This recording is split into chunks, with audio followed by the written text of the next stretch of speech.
So Really? yeah. How'd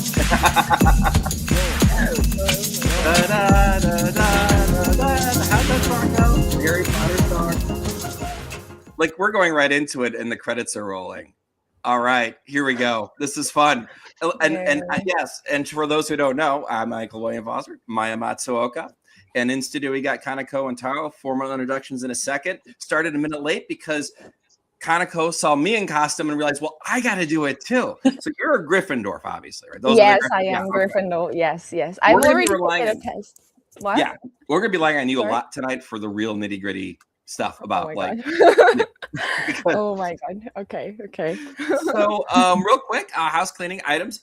If you're in Chicagoland, coming up on next Wednesday at noon, the Japan American Society of Chicago is putting on a seminar about AI, and there's going to be amazing guests. We'll talk about it more towards the end. Just to remind everybody, it's going to be awesome, and I'm going to be moderating, so I'm going to try really hard not to screw it up, because there's going to be three guys way smarter than me talking about stuff that I won't understand, but we're going to do our best we can. But seriously, it's going to be a wonderful event. It's not going to be broadcast live, so if you're in the Chicagoland area, make sure you check it out. Get your tickets. There's only like 10 seats left. And if you are in Japan and you really want to check it out, talk to the good people, Marion and Erica at the JASC, the Japan American Society of Chicago. They might be able to hook you up, but it'll be noon our time, so it's going to be kind of early in the morning in Japan. Right now it's 10 a.m. in Japan, and we have with us Kanako Fujita, second time returning. Yay. And Taro Kawasaki. And we know. Yeah, and Kanako is an up and coming producer. She's actually got a couple of films. Like, she's one to watch, and so is Taro. And Taro is an up and coming director. I mean, he's one of those people. We're just very lucky. We get these really talented people who want to be on our show. And thank you guys for being on today for this fun one. Thank you very much for having us again. Yeah. All right, so. The one thing we'll say, so anything real quick, what I was thinking about is just to do a little bit more introduction. So, we had Kanako on the show, and she's the founder of Fearless Pictures. And you went to school in London, partially because of Harry Potter. Is that true, or yeah? That is very true. Yes, I really wanted to experience this like a Hogwarts kind of vibe. And so when I was studying in London, I actually went to the university in London, which our university didn't look like Hogwarts at all, unfortunately. But then one of the reasons I went to basically the United Kingdom is because I wanted to study in British English. Unfortunately, I didn't pick up the British accent. Well, I think it's still noticeable, though. Maybe not perfectly, but it is still noticeable, yes. It's not exactly American. Yeah, it's not no southern draw. Really? You're doing all right. Okay. Yeah. Not too bad then. Yeah. And by the way, for someone who doesn't know how to tie a tie, you actually did a pretty good job. I like it. Hang loose like Gryffindor, like you're like, damn. Really? I actually had to call my dad to do this. I tried to do it by myself, but then I didn't know how. And then my dad was downstairs, so I was like, Dad, you have to tell me. So you guys are too hardcore for the bit. We are, but you know what? You got to go big or you got to go home. I mean, come on. The Potterheads are watching. They're going to be very, very okay. They're going to be mad that I'm wearing the costume and not the real official cape, which is like 5 times as much. So, but Taro had a thesis film called Donut Hole, which when we have you on solo and we're talking about things that are not Wizarding World related, I want to ask you about the donut hole just because it's been referenced in things like Quartet, and there's this whole I'm Donut thing happening. And I can't wait to have you on the show to really, to pick your brain. And your debut feature, Faraway Family, which came out in 2023. And that's screened at the 19th annual Osaka Asian Film Festival. Mm-hmm. Yeah. And it came out theatrically in Japan last year. So fantastic. Gosh. I'm just so happy to have these great people, and kind of our favorite people. I got to meet you in Japan, and just and they always thank you for taking the time. So why are we here today? So also, because of Kanako, when we had you on the show last, we were kind of talking about how in canon there is a wizarding school in Japan. And then, just kind of kicking around the idea, we thought, well, one of the critiques I had gotten about the show from a good friend of mine, Misa Mori, she says, your show is really great, but it's so technical. Like, you really have to know, like, industry sometimes to really get something out of it. And I thought, well, yeah, maybe we did do something a little bit more kind of fun and a little bit more spirited. And just the idea of like, well, let's hypothetically, we're going to give, Kanako and Taro $500 million to make a Harry Potter spinoff in Japan. And so that just seemed like such a fun idea for a conversation, but also a wonderful way to show the talents that Kanako and Taro have. And also, too, if anybody is listening at Warner Brothers, you should have done this already. So you have two people here who are lined up and ready to go. Give it to the young talent. They'll knock it out of the park. So, all right. So I guess, Rook, Kanako, do you want to take the lead on the school and all about it? You probably did a little more research because fun fact, I was more of a Lord of the Rings guy, and so is Taro. So we're kind of piggybacking a little bit on the Harry Potter universe. Right. Yeah. So what is fact? What do we know that is technically canon? We know there's a school, right? Yeah. Well, like I guess like our basic understanding on the Harry Potter world itself is there is a wizarding world outside of our like Muggle world in the British English, what they call. Right. And basically in each countries or like each different section of the world, there are some like schools dedicated to raising the wizards. And apparently in Japan, there is one school which appeared in some of their Harry Potter games or like some books as well. It's called Mahoutokoro. And Maho means magic, and Tokoro means like the place or like the building location itself. So combined together, wizarding spot in Japanese, Mahoutokoro. So apparently that's the name of the school. And I guess, well, is there anything else that I didn't know?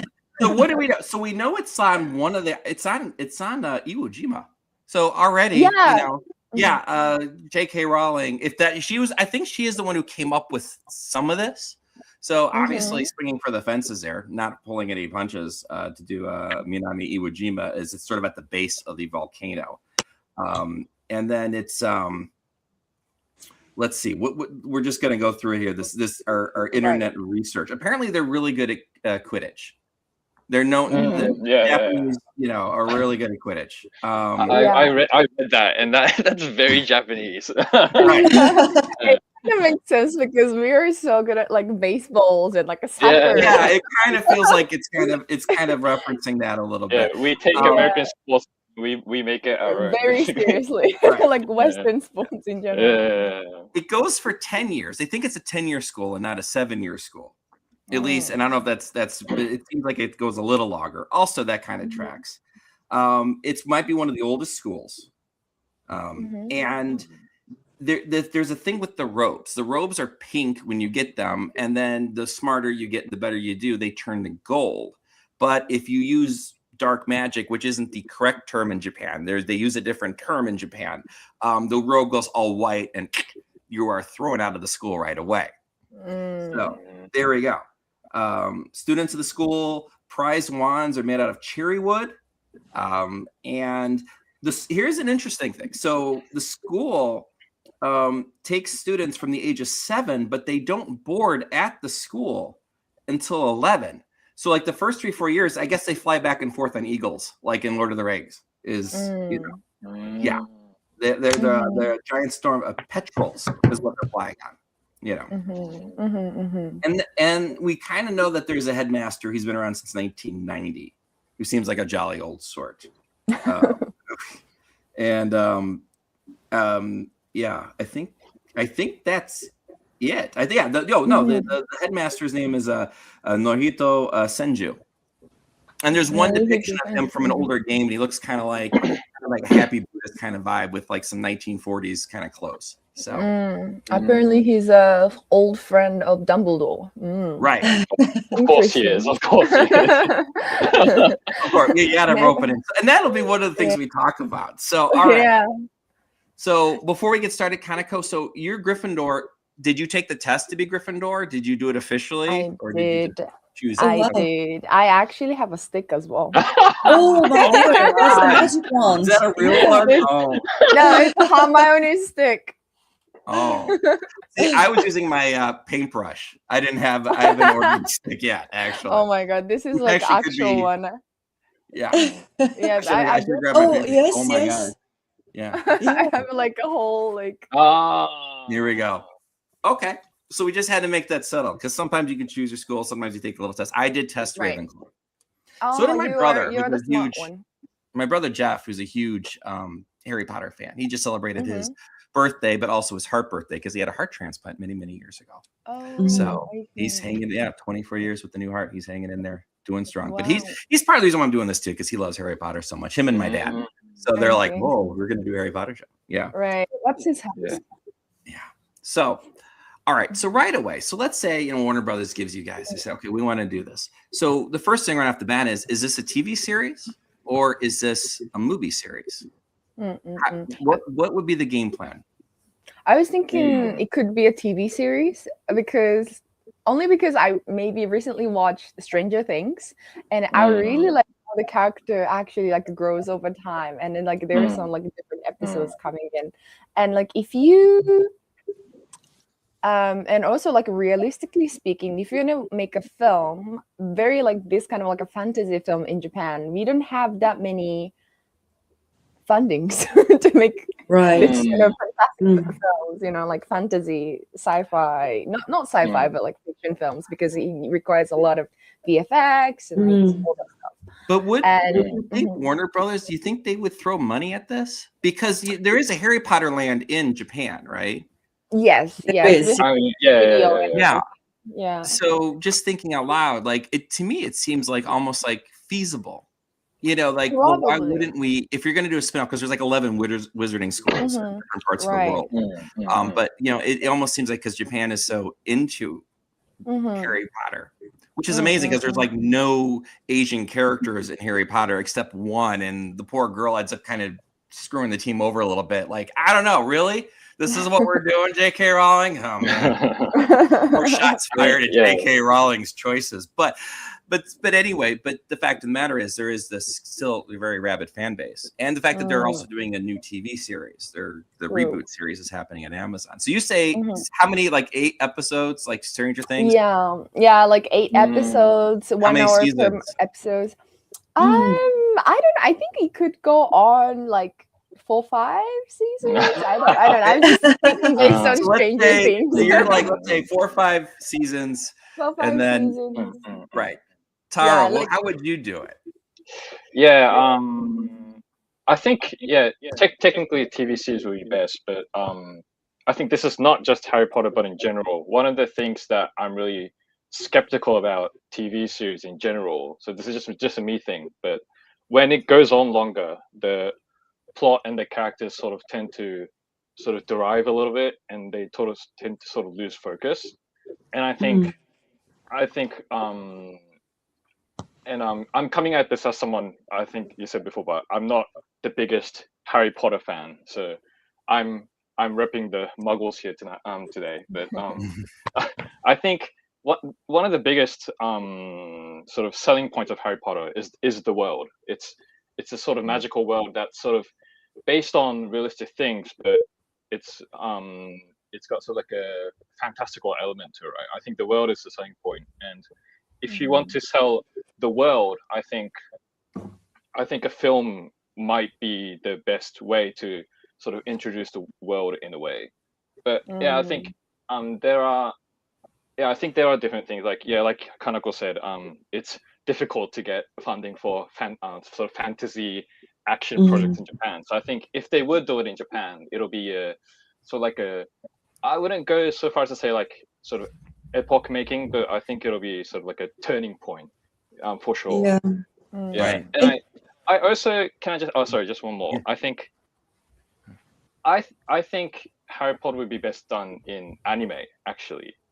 So Yeah, I think I was I going think to say yeah, that. yeah, Yes, yeah, thank yeah, you so much I for. think Yes. that's something that I want to take into consideration, because I think Mm, yeah, I think as yeah, Kanako said, if it's difficult to live action, just do it in anime, right? So exactly. That's Yes. true. Yeah, Yeah. because anime, I don't know how you compare the budgets for well, full feature movie, right, and anime, but I imagine that well, probably anime is not that expensive to make as compared to full it's feature movies, right? around the same. Yeah, yeah, yeah.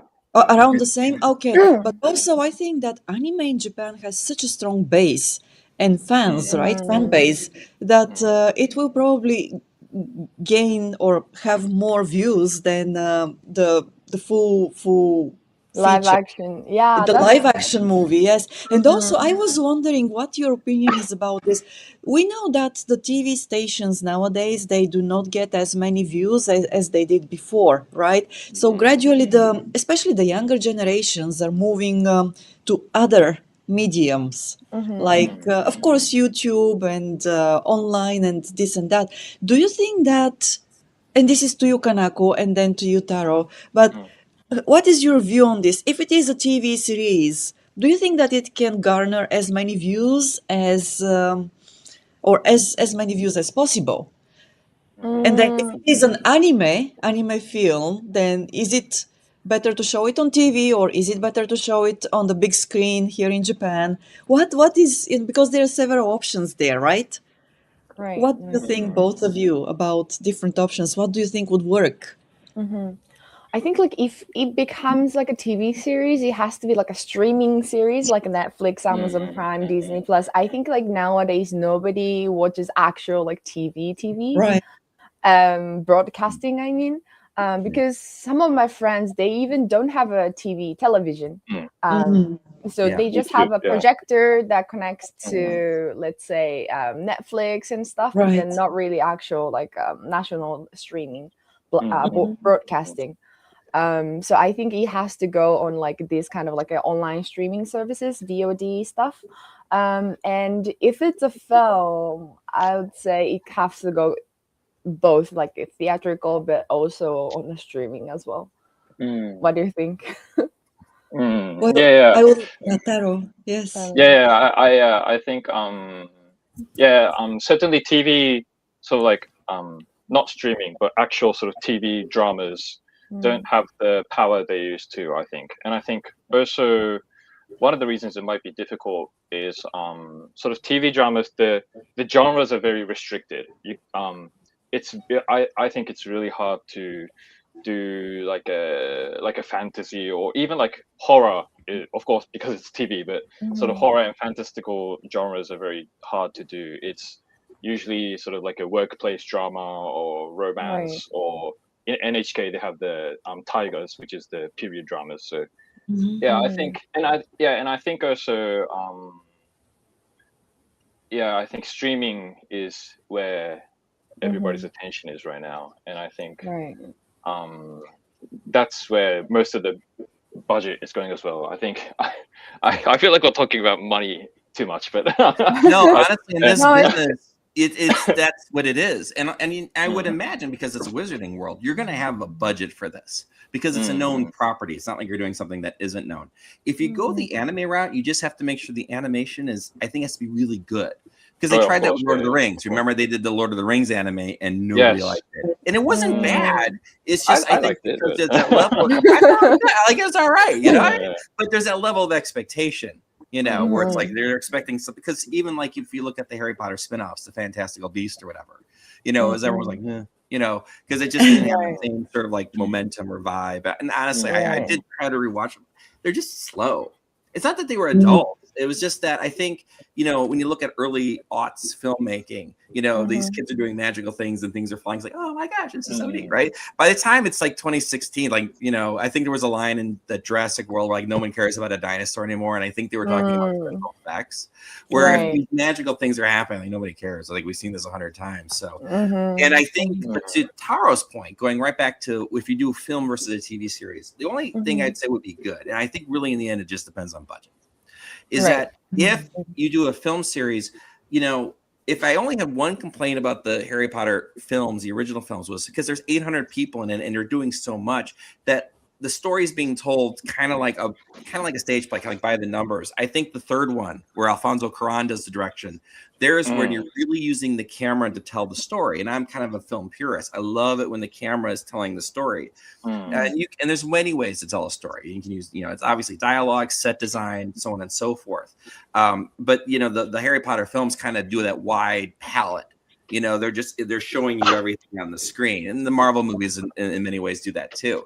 But we're like Denis Villeneuve when he does the Dune films, he's creating a world, like a real world, more of it. You're pulling back on what the visual information, but you're also getting more intimate into the world itself. So for what it's worth, maybe I think for the Japanese version, this could be an opportunity to really let the camera tell the story. So, but either way, I think no matter what, they should just do this. I think that's But then I was just thinking about who could direct those series or either like film. We got Taro. He'll direct actually. Taro could do it.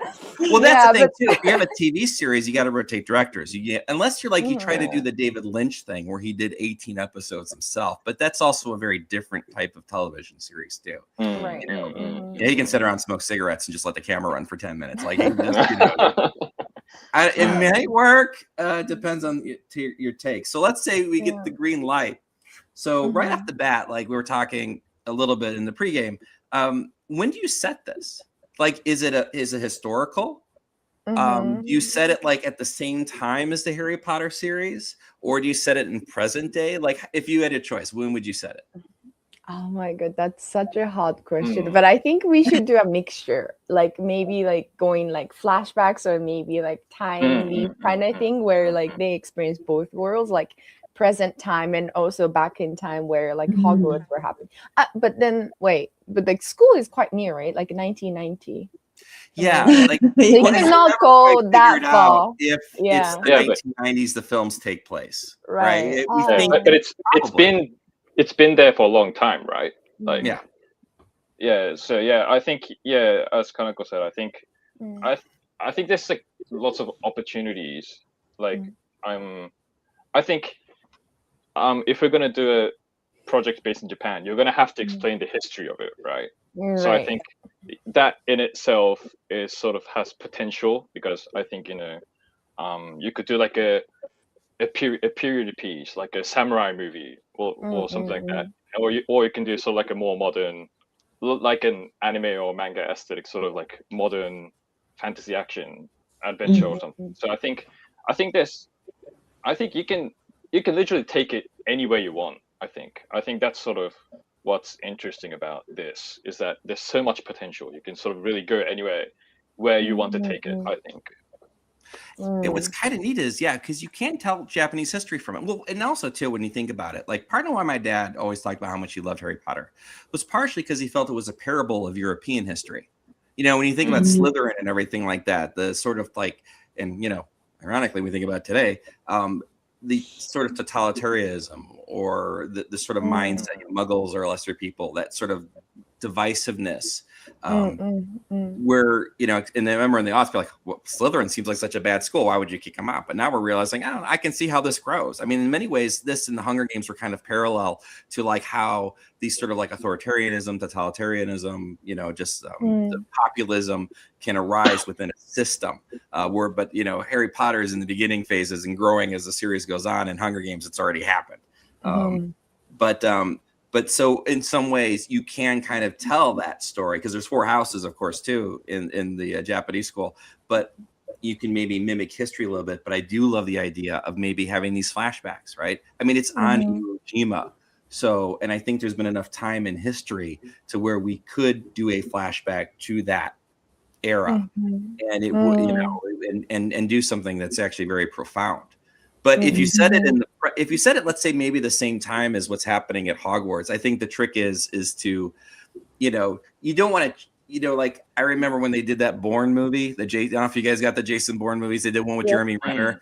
And then like halfway through the movie, they're like, I hear Bourne is in New York. And it was like, okay, like, why do we, you know, if you're going to do the, if you know, if you're going to do the tie-in, let's say they're doing the Amazon Prime series, it should make sense. Because I think a Wizarding World in Japan could almost stand on its own. You know? Right. I think that's one of the big laws, like sort of not getting too fan servicey, right? Yeah. Right. Yeah, and also we have sort of like the history of like ninjas and like that kind of stuff, and it should be, you know, combined into this kind of idea of Mahoutokoro, because like a ninja is kind of like a spy slash, I don't know, like they have to be everything is magic, you know, like you can't have you're using the powers, like how you know, disappear as you know, and then you just whatever that spell is. I actually want to get into that later, but all right. Okay, you have the idea. So we'll go right on ahead. So like now you're talking about, okay, so who's the main character, like, or the main characters? Because I know like in the Harry Potter, it was really focused on the kids and their coming of age, and the Fantastic Beasts, it was an adult story. And I'll just throw a softball on right away. Like part of me feels like, because especially if we're going to do casting what ifs, it's hard to cast kids because nobody, you know, but no one really knows the child actors. But like, we're gonna have some fun casting the headmaster and some of the teachers in a moment. But like, I kind of feel like it could be a nice combination of both students and teachers for this particular one. Is especially there's sort of a you know, a natural mentor relationship, you know, that occurs in Japan. But what are your thoughts? Like, what would be kind of the centric story? Like, oh my God, that's so hard. I know, what's this about, by the way? I mean, it doesn't. I mean, like, it doesn't have to be like like I was thinking it would just be something, maybe, you know, something's going like maybe there's a deep, you know, obviously there's some evil happening and it's in the school or whatever. I mean, that's you have that Voldemort kind of thing. I mean, that's pretty much all of the Harry Potter stories are like that. There's sort of a mysterious lurking evil that has to be sort of conquered. But I don't know. I kind of like the idea of maybe making the kids a little older. And then, you know, maybe like in the teens age, and then having like the teachers and having more of a interplay. Because that hasn't really been done yet. In the game Hogwarts Legacy, you start off as like a 50-year. So they kind of, because, you know, let's be honest, the tone of the original movies versus the tone of the later films, it does really gradually, significantly change. And it's very tense as the story goes on, right? Right. It starts off as this cute little kids movie, and then, you know, before you know it, just bodies are dropping all over the place. You know? Very true. But to its credit, I mean, I think, and Daryl's point, the reason why I only got into it so much at the time, because I was in my 20s when it was coming out, and I was kind of just past the teenage point. So there wasn't really anybody my age in the film, you know, except maybe Sirius Black-ish, but they're still older. There's like 3 Gen Xers, and they all die. So like all the Gen Xers were in Lord of the Rings. So I'm like, oh, Elijah, I know you. Oh, Rudy's in this. Great. You know, like I just knew all those characters.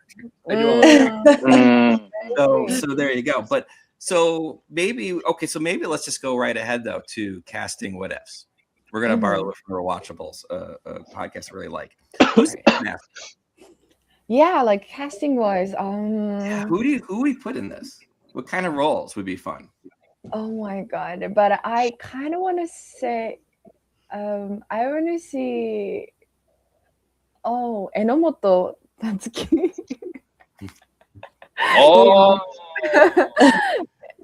He is one of the actors. He's around like 30, 40. So he's a male actor. We have like, he has like a very like distinctive feature. What's he been in? Emoto Tasuku. So Emoto Tasuku. Emoto Tasuku. He's been in like Shin Kamen Rider. He's Kamen Rider number 2 in Shin Kamen Rider. Hi. And okay. And what else? What is he most famous for? He's a son of a very famous Japanese actor named Japanese actor. Yeah. 時、あれ江本時夫がお父さんなの Tokyo. あれ I forgot Tokyo- what his, Tokyo's his brother. dad's name. Ah, right. What's Yeah. his dad's name? Like the dad is also a very famous actor. Yeah, Akira Emoto.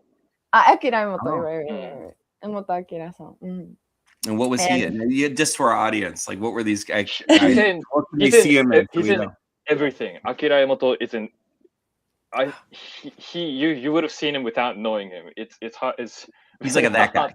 Yeah. He's like, if you want an old man, it's either Koji Yakusho or Akira Emoto, basically. Okay. See, my mind was going to Lily Frankie. Lily Frankie. Yeah, he could be like a very chill guy. Kind of like just from the picture vibe. they show, there's that one picture of the headmaster of Japan. It's like very pixelated because it's from like an old game from like the 2006 or something. But I was like, you know what? Like I can kind of see him doing it. And he's so good.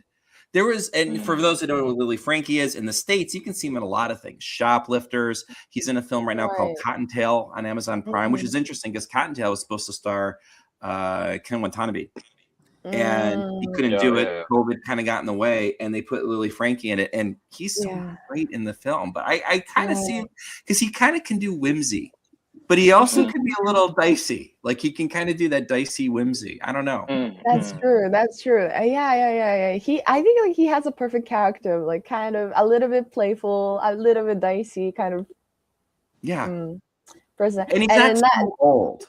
Because that was the mistake they made in the films, was they cast Richard Harris, who was like I think in his 70s, and that, like I said, the only other complaint I have is that he's basically doing a warmed over version of his Gladiator, like Marcus Aurelius Rome. Like, come here, Rome is just a whisper. Like he's basically doing that, but a little bit more fun. And then of course he passes away, and then they bring in I can't remember the actor's name, Michael something, Michael Gambon. A whole different take, which it was like, okay, I mean, I see why, but I kind of felt like it kicked me out of it a little bit. Like, why is there a whole different, Dumbledore? Like, it just felt it was a little jarring. I mean, they're both great, but I don't know. Now they would just CGI a Richard Harris lookalike for the other. Right. Or actually, we can cast like a very, very old man as a school president, because like when you think about this kind of like a magical wizarding world, they have to be like super old, right? And then I think about those people, like it could, as a Japanese, we can call it like a sennin kind of vibe. Like I don't know how to explain it. Like, well, Japanese people do live longer than Americans. I mean, that's for sure. At 62, Lily Frankie can go on for 30 years. Probably. Yeah. In America, past 40, who knows? I mean, it could just go wrong real fast from the stress of being in America. So let's say like teachers. Who would be good instructors? Good instructor? You got your magic wand. I see that. We think. But I think like Lily Frankie could be like one of the kind of like a looping kind of character. Like he's like chill, like he's loved by students kind of vibe. So he doesn't have to be like, school president, but he could. You can actually stick him in maybe a more of a mentor role. Kind of, and maybe differentiate it a little bit where it's not so Dumbledore centric. You know what? That'd be great. Masami Nagasawa. Put her in charge of plants, right? She's pulling bonsai trees, like you know what I mean. Like I can kind of see her because, and for those in the States, you can see her in a couple things on Netflix. I think she's in the Confidence Man show. She's also in a movie called Mother, where she plays a really, really dark mother character. But she's really good. And you can kind of see, like, I can see her playing like a nice kind of maybe a little, little flighty sort of. But I think she also has a ferocity as well. So like she can she can turn into like a like like someone who's really strong later as well. So Probably. Yeah. And I think Yuki Amami could be like a snake kind of vibe. There's this actress named Yuki Amami, and then back in 10 years ago or something, she played this teacher role in one of the television show, and like that was very like, it's called Jo no Kyohitsu, meaning like the class of queens.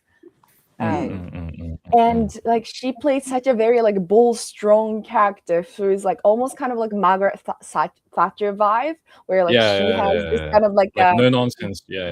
There's a very cold mask, and she doesn't smile, she doesn't get friendly with her students, and like she plays very like cruel stuff to the students kind of thing. But then like, and by the end of the TV series, we find out that like she has this very like sad history about her child, and like that's why she cannot smile. Japanese arc, right? You have this terrible character, and you just realize how much trauma they've been through, and then you try to save the character. And I love that, by the way. I'm a sucker for that every time. Like I swear to God, it's just because it's done so well. You don't see where it's coming from, like that's so good. I know, but like Snape was something like, was the character like that, like he was hated by like and he was basically like a true villain until the very end of the film, and then he turns out to be one of the best like beloved character of all the series, and I think like Yuki Amami can be a perfect role for it, like kind of like a replacement for Snape. Yeah, because that's the thing. If you want to go to you're gonna say if you want to go into Japanese teacher stereotypes, we should get Hiroshi Abe as well. Oh yeah. No, he'd be great. Now he's in for those in the States, you can see him in News Anchor. I think he was he's been in a couple of the Koreeda films. Like still momentarily, but he is really good. I mean, because he kind of has that very like that just deep jawline, and he can kind of do he can kind of do melodrama. Because I know in like News Anchor, he's almost just a little too over the top, but he kind of works. Right? Yeah. But we've got here a couple of comments, also Oh some my God! suggestions. Yes, somebody says, "Holy cow!" So Cohen Van Week, I believe is the pronunciation of the name. The name says Ken Watanabe is the headmaster, and then he says it can be done. But then somebody whose handle name is difficult to pronounce is Lily Frank. Even showed in Terrace House's final season a couple of times. Honestly, I'd rather see Anne Watanabe as a teacher over Ken as the headmaster. Some ideas here. Anne Watanabe, I mean, Anson, she could be really good. Yeah, that's true. She'd be the nice one. She needs to be the nice one. Kind of McGonagall kind of role. Like she could like the houses, like take care of the children, but then also like she has to be, sometimes very strict with the but then still there is a love, And I was thinking Ken Watanabe could be the villain, Oh, that's a good idea. Good idea, yeah, I think like he could be. I'm thinking about the Fantastic Beasts, and then and like I think Watanabe could be similar to. But isn't it a big step away? It's a big step away from his, parts so far, because he's usually portrayed as the good guy. Yeah, but he might want that role, right? He might want it, yes. Yeah, that's what'll make it interesting, I think. Right, exactly, yeah. And that was, I'm sorry, I'm going through, if you're looking, I'm trying to remember some of the names of these guys. Because we did Takeru Sato. He hasn't come up yet, right? Or did we just say Takeru Sato? Who did you say? Takeru Sato. Sato Takeru. Oh my God. I could see him doing like a Magical Me type role, right? Where he's kind of like, where that would be kind of fun for him, because he is like, he comes in and all the girls are swooning over him, but he's kind of a little shady, but he can play a more of a seedier role. That might be kind of fun. Yeah. Yeah, Or yeah, I was thinking like he could appear as a ghost, and then that could be like the most popular ghost among girl students. Oh And my then like god. Give him a John Cleese role where he's like flying around with like an umbrella because it's Yeah. always raining by yeah. him. Because You I know? think like Yeah. if there Does is that get any pitched, though? Japanese school, there has to be sort of like idol character, you know. Yeah, yeah, And yeah, I think like Sato Takeru could be the perfect one because he appeared in Rurouni Kenshin, right? And the film, yeah. live Yeah. action version of Rurouni He could have Kenshin, been. and then He the can kind of. Kenshin. Yeah. He can kind of do a Yeah. version of that character. Maybe like that's one of the films where he has to like, they have to talk to him and he's gonna have this information or whatever. Sort of like Yeah, the sexier version of the girl who was in the bathroom, who's always whining all the time. What was her name? I can't remember. Moaning Myrtle. Moaning Myrtle. Yeah, right. Yeah. Oh my gosh, this is so much fun. I try to see if any more of these casting, any people going back into it. Ken Watanabe is a headmaster. I mean, yeah. I mean, that's kind of a gimme, but that might be a good role for him, just to have that kind of like, he's not at the point where that would be a song role for him yet. I mean, he's still got a bunch of good years left, but, and he can also do the villain. He can be a good villain too. What if the headmaster is a villain? Oh. That the headmaster is actually the bad guy, Okay, so before I get too more deep, because we can do casting all day, do we put anybody else besides Japanese people in this? Do we have Korean performers, Chinese performers, Thailand performers, or just like how? Just curious, like how would that be something we'd want to integrate? I think like if we put the story in the present time, we need to include some like a Chinese or like a Korean student at least, like some other like international Asian student. But then I think like if we go back in time, let's say like 1990s or like older than that, then I think realistically speaking, we don't have that many like international student in the in Asia. And I think like in China there has to be one other visiting school. I feel there's not one in China apparently. I looked it up. I didn't see one. No. I mean, yeah, shots fired at China. I don't know, maybe J.K. Rowling, she makes the Chinese girl like kind of like shady in the book. I don't know, J.K. Rowling. I worry about you sometimes. You got some weird things happening over there. But anyway, so I agree with that because think about it is a lot of people talk about like Lord of the Rings when these films came out in the aughts. I mean, it's all British white people, and because and even the Harry Potter series, I think there's like one black girl and she does the Quidditch announcing. And I think because in those days the mindset was if you're going to do fantasy, you have to cast realistically. Because I mean it's fantasy. I don't know, it's stupid, right? Yeah, but like in order to sell the premise, now of course we don't do that. Now it's a very diversified audience. But I think what's nice about if you said it like in Japan or if you were to set it like in Brazil or whatever, you would have like a 95% Japanese cast or a Brazilian cast. That actually would track better anyway, because But that also comes to the next point. So let's say you're a producer or whatever, and you want to sell this to the Western audiences. Do you stick a British person in there? I wouldn't. I know, right? Like, you have to do the Blackthorn. You have to do the fish out of water. Build Hogwarts show or not, or do you skip it? I have no opinion on this. I wouldn't necessarily include them because I think for the comments for everyone watching, like, do you have a white person in this or no? What do you think? I don't think so. I wouldn't. I don't think you need it. Yeah, I don't think so either, because like when you see those like Asian films from the Western perspective, you don't really expect Western people to be in the Asian film, do you? Right. I mean, like you don't really like necessarily need them in the show to actually watch it, because like you're watching Japanese films, so you're expecting like Japanese people to appear on the screen. So like it's not. I don't think you're gonna go like, oh my god, where's the Caucasians or like anything. Why is it Finn Wolfhard in this? Like, I don't think no one cares. But that being said, I think you could, if you had to do it, if they were like worried, you take an Asian character or somebody who's Japanese or whatnot. You get like Maria Yamamoto or something like that, who's maybe a transfer student who was in Hogwarts and then goes to there. Well, yeah, right.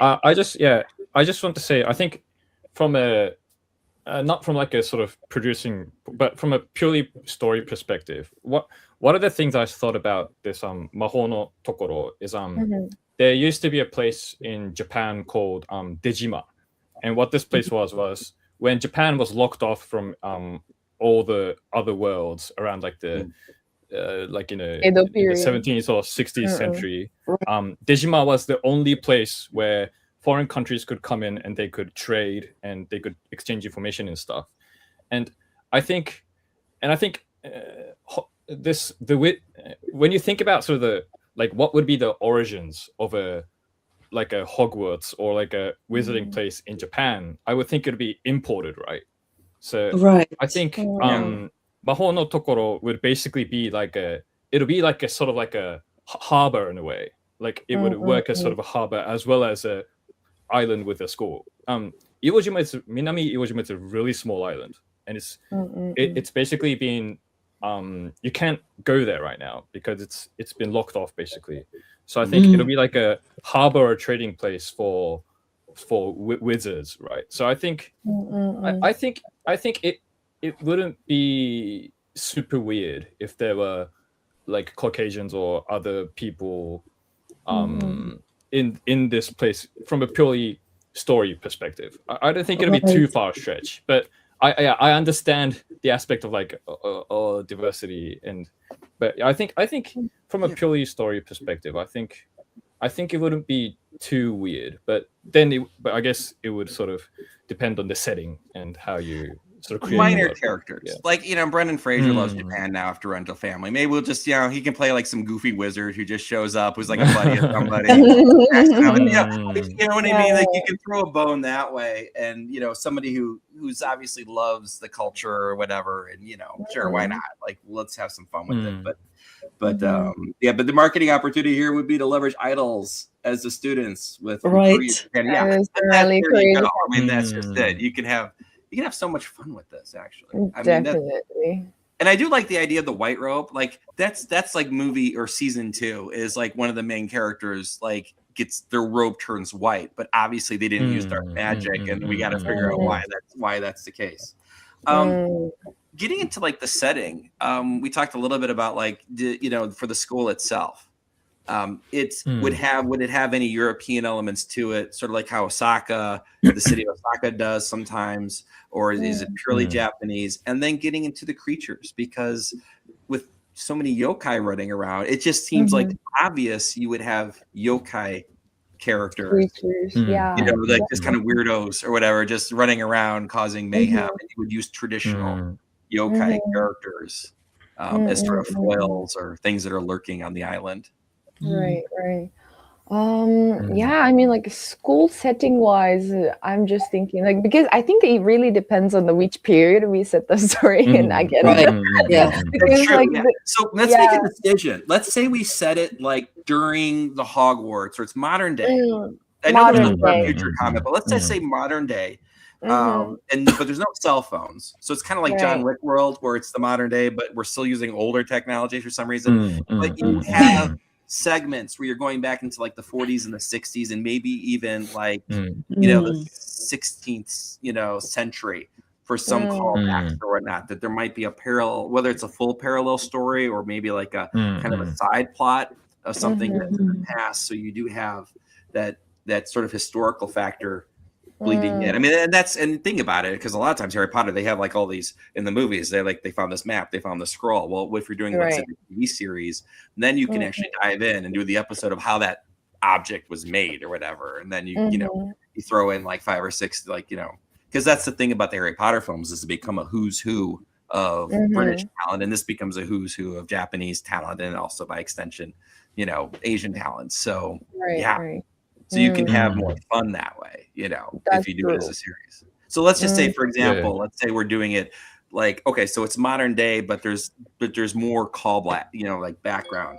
Does that make sense? Yeah. Right. Yeah. I mean, like if it's set in like a modern time, then because the Iwo Jima, the island itself where this Mahoutokoro is located, is actually one of the the horrible battlefield back in World War II.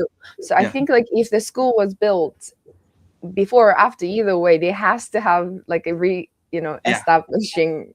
It's Yeah. before. It's one of the oldest. Yeah, after schools. the war. Yeah. Oh my God, you Um, could have like this very filled with pesos. Like you go back to the battle where there's an American soldier running around and he gets a glimpse of the school or something. You know, like now that could be how you tie in an American character. So let's say there is a young man who's running through Iwo Jima and he gets a glimpse of the school, and as an old man, he's trying to get back there. Like that could be beautifully done. You know, and like he's trying to make peace with everything. Like, oh my gosh. Now I'm like, oh, someone call Warner Brothers. We're doing this right now. But you would have several stories like that, but that could be one way. And that would track too, because as if you look at like the way the Harry Potter stories are being sort of a parable of like European history, you know, you wouldn't want to tie in Japanese history to this as well. Let's pivot real quick. There's 4 houses, but they don't tell you what they don't really tell you what the houses are, right? I don't think they do. No. So what are they? Oh, Yeah, I've heard this seasons that there were spring, summer, fall, and winter that was part of it, and that was the only thing. Spring? What? Spring? Summer, fall, and winter. That the seasons. That makes sense. That makes sense. Yeah. But like, But so just, yeah. What are the characteristics though? Well, Like- every school has like kind of a creature, like a mythological creature. Because in like America, like it's horned serpent. It's like, you know, they kind of Native American and other things become like, I forget what they are, but they use, those are the houses that are determined. So like what 4 mythological Japanese creatures for the season would be the houses? You got anything on this? I think like you need to think about the characteristic of those houses. Like, what are the springs? You know, like is it more like a Gryffindor or like a Hufflepuff kind of vibe, or like I feel. Can I just say they're like. Can I just say I've never understood the house aspect of the Harry Potter films. Like, oh my god! Okay, let me explain. Okay, Kanako, run with this. Yeah. All right.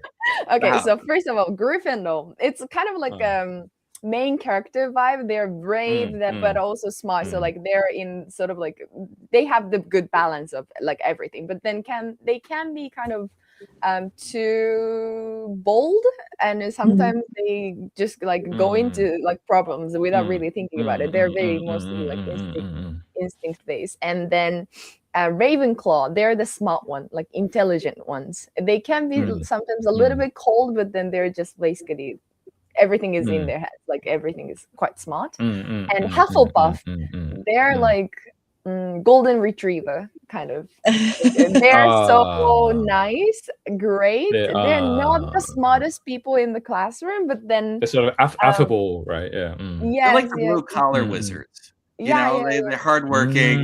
You know, or something like that, right? Yeah. Exactly. They're a people person. And the Slytherin are like they are smart and they are good at everything, but then they are bitches. Excuse the language. But that's all right. That's all right. Shots fired at Slytherin. So, and it seems interesting because in the other wizarding schools that have been established, like if we let this, so in America, there's one in Boston apparently. Yeah, like Ilvermorny. And their houses are the Horned Serpent, and their scholars, the Wampus, which is the Warriors, the Thunderbird, which are the Adventurers, and the Puckwudge. What is this? This is crazy. Yeah, the Puckwudgie, whatever this is, the Puckwudgie, the house. What is that? And they're about, I don't know what they're about because I got an ad that just showed up. But the point is, so it seems like they kind of all mirror each other in a sense, but there isn't really an outright Slytherin.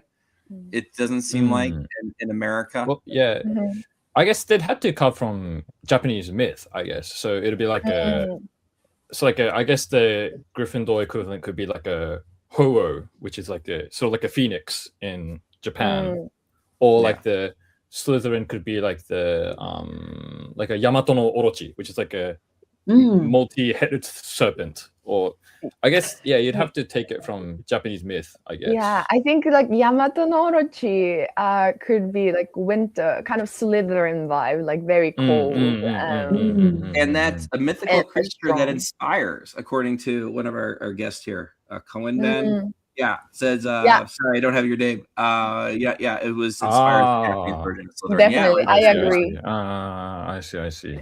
Mm, Yeah, I I can't think of any other ones from the top of my head. But Wait, I let guess me Google some other. Maybe Yeah. I just don't know that many of like Japanese creatures. But then a whole this like a phoenix bird, it could be summer because it's just hot, and it gives more of like a Gryffindor vibe. I feel like it's sort of like a main character flying in and everything, and oh yeah, what could it be? And it's spring. I think spring is more like Hufflepuff. You know, it's warm, nice, feeling good, cozy. So the character. Kirin. We have Kirin. Kirin is nice. And he said you called it Kirin. That's probably me. I'm probably mispronouncing things. I'm sorry. Please don't cancel me. You know, but hi. Oh, we can get the license. No butter in our beer. See, there you go. Kirin. You know what? I know. Like we're trying to get the kids. We were talking about that in the last episode. Trying to get the younger adults to start drinking. There you go. So we'll see. Yeah, kids shouldn't be drinking, but young adults, The teacher can. Suntory, at some point Suntory just needs to sponsor this podcast because we always give them a shout out all the time. Brought to you by Suntory for the relaxing times. Make it Suntory. Maybe we can do like a happy hour podcast, just like drinking. This could be a version of it. Like if you guys want to see us like tackle a different property and what would it be like in Japan, we'll do it. We'll do this like once a month.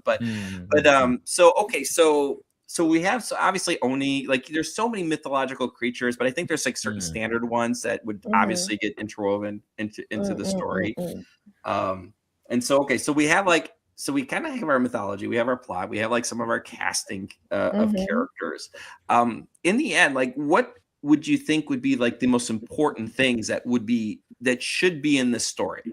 Like, for example, like there's so many call out, like when you think about Harry Potter, there's so many things that are London-esque, but fun fact, like if I've been to London and I've been to Edinburgh, and the London Harry Potter is more like Edinburgh than it is London. Kanako, when you were there, did you ever go to Edinburgh? Were you in Scotland? I did. I've never been to Scotland. Well, you know what? You gotta go, because here's the thing. I was in Edinburgh like for Halloween, which fun fact, if you go to Edinburgh, there's a cemetery where J.K. Rowling gets the names of some of the characters. Like Tom Riddle and everything is all there. Right. Yeah. If you want to have fun, go to Scotland on Halloween and just walk around the cemeteries. Like there's all these tours and it's just a lot of fun. But the most lively cemetery I've been in a long time. But what was interesting was especially like the winding street, you realize like, oh, this feels more like Harry Potter than London does. Yes, it does indeed. Yeah, because of the windy streets and then like the museum context, and you can see the areas in which she was writing, and it's like, oh, okay, that's cool. I actually saw the boarding school that was the basis for Hogwarts. I'm sorry, Kanako. I feel like I broke your heart because you spent all that time in London. And I'm like, oh, you didn't go to Edinburgh? Oh no, I'm so sorry. I know.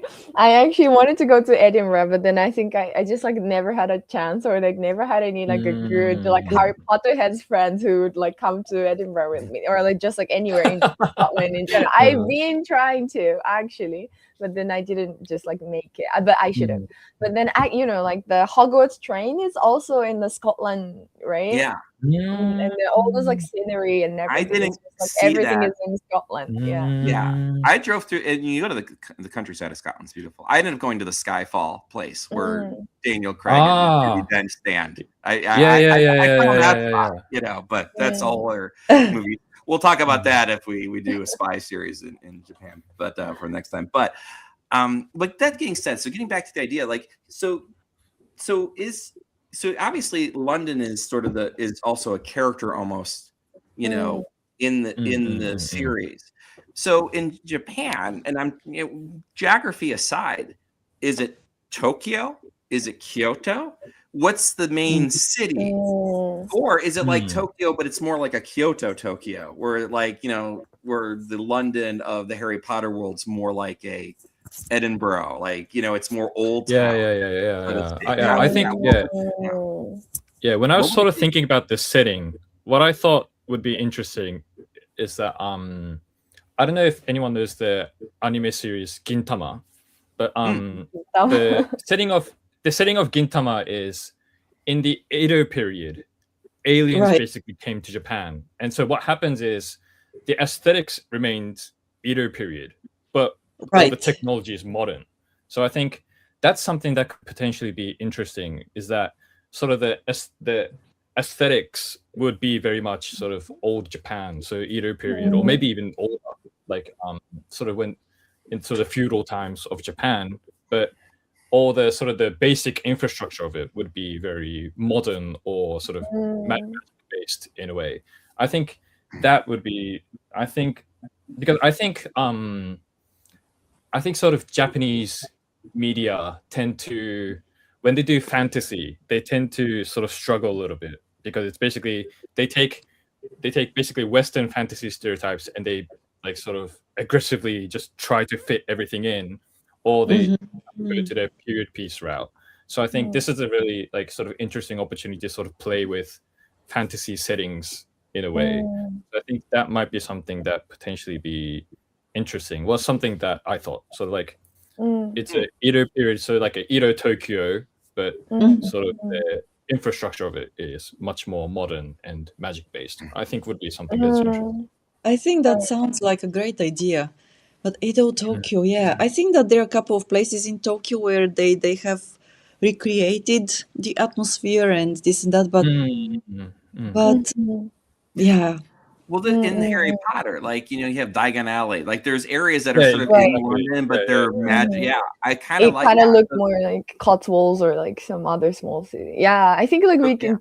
Yeah, I think that makes more sense. Yeah, and then like maybe like in one of the busiest pubs in Shibuya, when they go into the pub and they knock on the door, there is like alley to the Edo Tokyo. And that tracks, because if for those who don't have been in Tokyo, the way alleys can kind of weave in, or there, there's certain jazz bars that I love to go to just down these little stairs, and you can totally see a door that opens up to like this hidden Edo, where all the wizards can go in and out. I came up with a great idea. Like when in the Hogwarts, when you want to go into the house, you have to talk to the paintings. Right. Yes. What if in order to go to Edo Tokyo, you have to go to talk to Hachiko? So like you go to Hachiko, you say the magic word, and he's like, "Whoa," and then like he opens up the gate. Only for the wizard. That's the dog. So for those who don't know, that's the dog statue that's in Shibuya. And I love that statue so much. Because I have a dog that I love very much, and so I like the idea of using landmarks that maybe not just like Hachiko, but like there'd be other landmarks too that are gateways into the hidden Edo, which is which is sort of the gateway. Yeah, that's really that's cool. It could be fun. So like all those right now, when you go to Shibuya, go see the Hachiko statue, there are so many queues of like travelers who wanted to take a picture with Hachiko. But like, what if all those queues are actually the wizards trying to say the magic word? That's the kind of stuff that's the fun stuff, right? Yeah. And there could be 3 or 4 entryways, and it also solves the problem too, because like in Hogwarts you get there by train. So I'm not sure exactly where Hogwarts is. I don't know, is it in Scotland or is it just up northern England? They don't really say where it is. They don't really say it, but I don't know. But it's somewhere in the magic world. So the thing is with having to take a boat to Iwo Jima, which maybe that's part of it, is that you have to go into the Edo, but then there are passageways that take you instantly. It saves a little bit on the budget of having to take a boat or a bird every time you have to get to the island. That there's these sort of like magical pathways that you can get into. That Hachiko is really good. Like I I thought of like a system for getting into the magical world, but it's so much more. It's much more stupid. But No, go for it. Yeah, it Um, could work. That's the thing. in Japan, I think this goes back into the yokai story as well. Right. But in Japan, there is a sort of an urban myth called Hanako-san. And Right. Yes. what Hanako-san is, it's basically a Japanese version of Moaning Myrtle, right? It's a girl in it's a ghost in a toilet. And so the urban myth is you can hear a girl crying in the toilet, right? And if you call out to her, if you call out Hanako-san, Hanako-san, then the toilet door opens by itself. And if you go into the toilet, what happens? You get sucked down into the toilet and you go to hell, basically. That's Oh, is basically it what it is? I didn't know. Kanako was reading her wand. The moment you started telling the story, she starts like getting ready with your wand, like she's ready to like take it out. I just noticed it was just a subliminal thing. You know? So I thought instead of going to hell, you get flushed down into like the ocean, and it's like oh, where am I? And then you get out of the ocean, and then it's the island where Mahoutokoro is. So I thought like no, that's like the crap way. Like remember they get stuck and they had to take the car because they couldn't get through the 9 3/4 platform. Yeah, there could be like in the opening of season 3, they all the past something they can't get there, and they're like, I know of a way. You know, come here, and, and they wake up under the ocean. That'd be fun. That's not a stupid idea. That's good. Yeah, actually, the being flushed down the toilet is actually one of the way, like a proper way to go to the Ministry of Magic. So it's actually like a legit way as well. It does like in that original Harry Potter. Yeah. Right. So there's a shout out. Maybe I could write one. Well, that's what we're gonna do after this. Obviously, we're gonna start writing the first season, film or series. But yeah. So in the end, you'd have like these sort of lovable characters, and they're working with the teachers. And like I said, we have like you can hire, and maybe you go a little skewed, a little younger. Where you get like the 20s and 30 somethings, maybe like some teachers' assistants or whatever. It's also too, I think it lends itself to a more intimate story because the school isn't that big. Yeah, that's the only thing we know in canon is that it's a smaller school. So like there isn't as so you can have these more sort of intimate relationships or intimate settings or whatever. And then of course, obviously the ghost has its what you call it, the island has such a deep history. Already I'm thinking like how do you tie the statue, the dog statue, and like that's where you put the American vet, where he's like the old guy's like this will take you there, and then oh my gosh, like I'm already like they're just I'm in. Like I think, and I guess the other thing I'll ask, as we start winding down here a little bit, is what parts of like Japanese history, besides obviously Iwo Jima because it's on the island.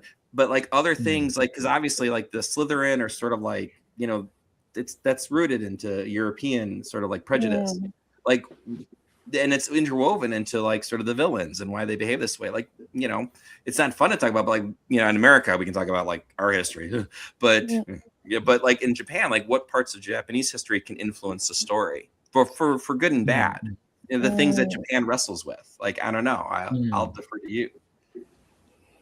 Yeah, I know you can think about that one. That's a deep one. Maya, feel free to chime in as well if you got one. Okay. Yeah. One thing I thought was like I said before, I think sort of the feudal period, the 17th, 16th century, is something that could potentially be interesting because that's when sort of foreign influence really came to Japan. So I think, and one thing I thought was so. The first people to come were the Portuguese and the Dutch. Those were really the first people to come to Japan. And I thought like maybe one of the main reasons they came to Japan was to spread Christianity. That was one of the main reasons that Europeans came to Japan. So I think something that could be interesting is in one of those missionaries is a sort of a person who's come to teach Japanese people about the magic and about wizards.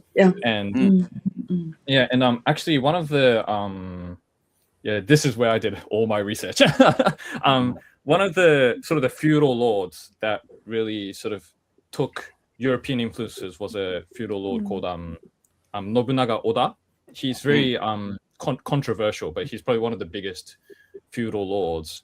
And I thought that because it was a wartime, I thought something that could be interesting is that basically sort of wizard and magic became like tools of war, basically.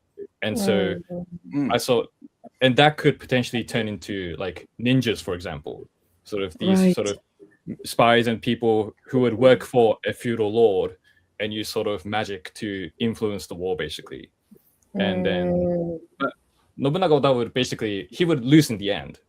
And so that's when all the sort of basically all the wizarding people spread out, and it didn't become about fighting and war, but it sort of became about sort of keeping the tradition. So I think having sort of like a base like that, I think the feudal times and Edo times is where you can really set the base for magic, because that's when all the European influence came to Japan, basically. Yeah. Yeah, that's interesting. I think, and I'll get to one of these comments in a second, but like I like that idea a lot, and I was thinking, well, what could be like the main arc of the story? And we'll get into what I think Phil said. I'd have Ashita Mana as the protagonist, as a new teacher at the school who uncovers an ongoing struggle between the houses and the students who have come out of the houses. I like that idea, but you know what could be cool? Getting to the whole thing about the samurai, which it kind of going into this as well, because that's kind of like what you think the story is about, right?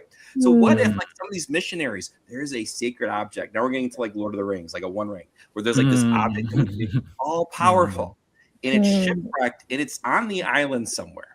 Nobody knows where it is, right? So there's kind of this quiet search for, and it could be, and I don't know, we'll come. It's a who's it, it's a what's it. There's some sort of sacred object. Maybe it comes from Europe or whatever. But if you can get your hands on this, you will become Sauron. Like you will have that power.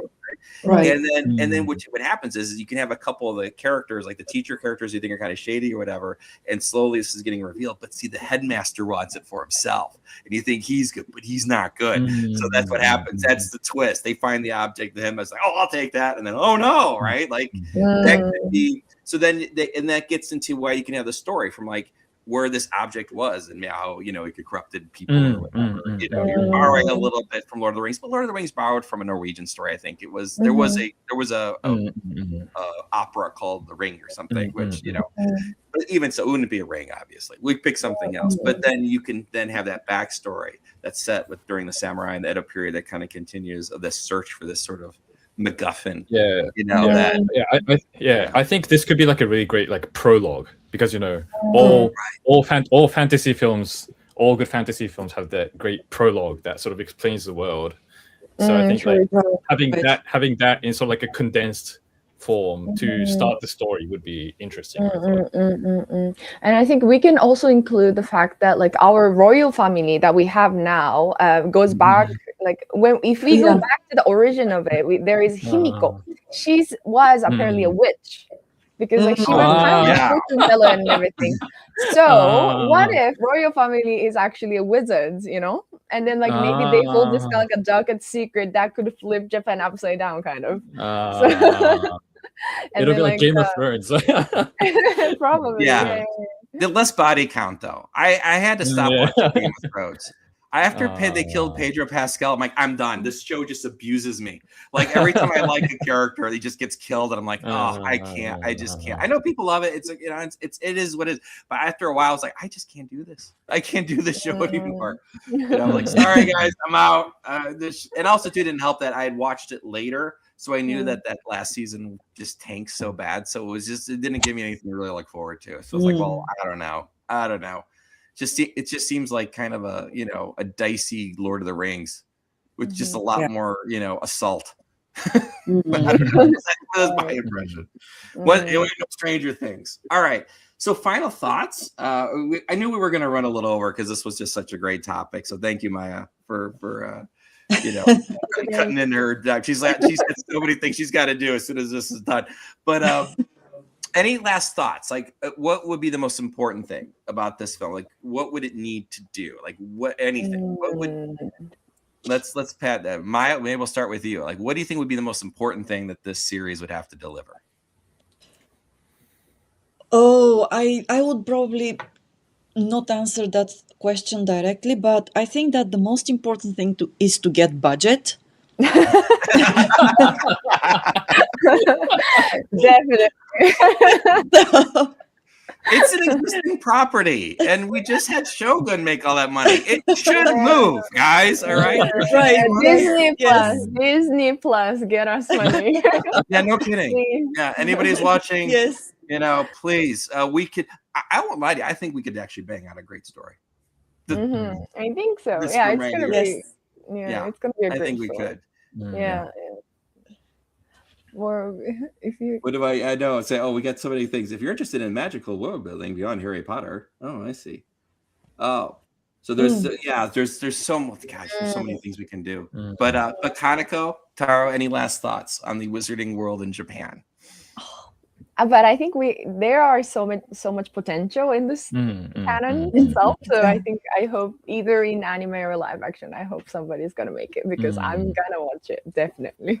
Yeah, it's so good. And we just scratched the surface, and just in the hour, in the hour and the like 15, like we just literally, we came up with all these great things, and we just started. Like you can imagine the layering, which is I think part of the success of Harry Potter, right? Is that there's just so many layers to it. It's just such wonderful world building. And I think if you're going to do fantasy in the end, what makes fantasy work is that there's just so much in the fantasy. And it's part why I like the Persona series so much, is that there's so much in that fantasy that, that it's such a rich world, right? There's so many things that you just can't never cover in a film or a TV series or a book, but it's there and it's built upon that foundation. Tara, what are your final thoughts? Yeah, I think I might have said this before, but I think Japanese fantasy really struggles with importing and exporting Western influences. So I think if we are going to, if they are going to make something like this, I think one thing that should be important is sort of the balance between the Japanese influence and sort of the canon influence of Hogwarts and England and everything. I think when they sort of remake stuff, they tend to be sort of shackled by the canon aspect and like, oh, you have to keep this and not keep this. But I think it's much more interesting if they sort of like go all the way and sort of do what they think what is the most interesting to the time and place that the story takes place. So I think, and I think that's just not for Harry Potter. It's sort of what I think about in this sort of remake and sequel driven world. So I think that's just, I mean, this is it's a lot of fun. So it's a lot of fun. You swing for the fences, right? Like, and make it your own story. I agree. I think in the end, where if there was weakness in the Harry Potter films, is because they did have to go through this happens and this happens and this happens. It's no one's fault, but you have to hit these certain points that are in the books, and also too, that's tricky. I mean, the one thing I will say that's nice is that unless J.K. Rowling's planning on writing a Japanese series, which I seriously doubt, and probably she shouldn't at this point, but you can make it it can be its own thing. It's not going to get compared.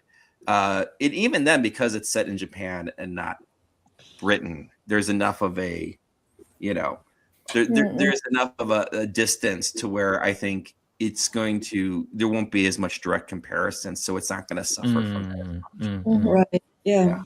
No, but I very much agree with you, Taro, about going, all the way to basically what you want to portray as relevant to venue where it is, and the historical references and everything here in Japan.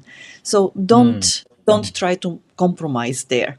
Just go all the way through. I think Kanako said as well. But there's so much potential, not just in sort of like the modern aspect, but the historical aspect. I think there's so much potential. So I think it's very interesting. And Harry Potter survives on that too. I mean, it is that mix of historical. It's pulling a lot from history as well as being set in modern day. I mean, that's part of the charm. Yes. And also to your point, Michael, that Harry Potter is so rich and there are so many layers. I think that the Japanese, let's say, TV series and movies and, the directors and screenplot writers, they're very good at layering their characters. And what's that, projecting that depth of the character. So I think that there is really so much potential, Kanako, as you said.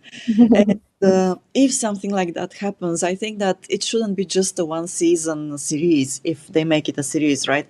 It should be several seasons so that all that beauty of layering and historical references can be into into the series. That's true. Yeah. And I think we have to make sure they make merches because I think Japanese people tend to buy merches if they become fan of something. Yeah, no kidding. This thing is. Yeah. But I still think It'll be an there's empire. Oh my Yeah. god! But I still think, like, to me, like, they're rebooting the series. They're doing that reboot series on Amazon Prime, and to me, like, once again, I don't make these decisions. I know they make safer bets, but I think spin-offs would have been a much better approach because it's always diminishing returns, right? When you do a prequel or you do something like that, part of why I think the Harry Potter prequels didn't work because you already know the story of the characters. Like you already kind of know how it plays out. The only time I think prequels really worked was in the Hunger Games because it really does add a layer. Like, okay, now things make more sense. Like, I never understood why President Snow was so obsessed with Katniss Everdeen. I just kind of wrote that off to like, oh, this is just youth novel, whatever stuff. But then they do that whole prequel where like, oh, it reminds him of a girl he used to love. Okay, that makes sense now. That actually makes the other movies better. So I do like the idea of spin-offs because you're not as, you don't have to worry about that. You're not as tied. You're not tied to this other material, this other existing whatever. Like you can just make it your own thing. And I think that's in the end part of what made Harry Potter so magical in the first place was because it was so original. I guess that's a good way to end it. I don't know. Yeah, I think that was a beautiful sentence. That's beautiful. I didn't want to add anything to it. Chef's kiss. Yeah. So magical and mystical. All right. Kanako-san, Taro-san, thank you so much. This was so much fun. Thank you. Thank you. Thank you very much. And much. everybody, see you next time. Bye-bye. Bye-bye.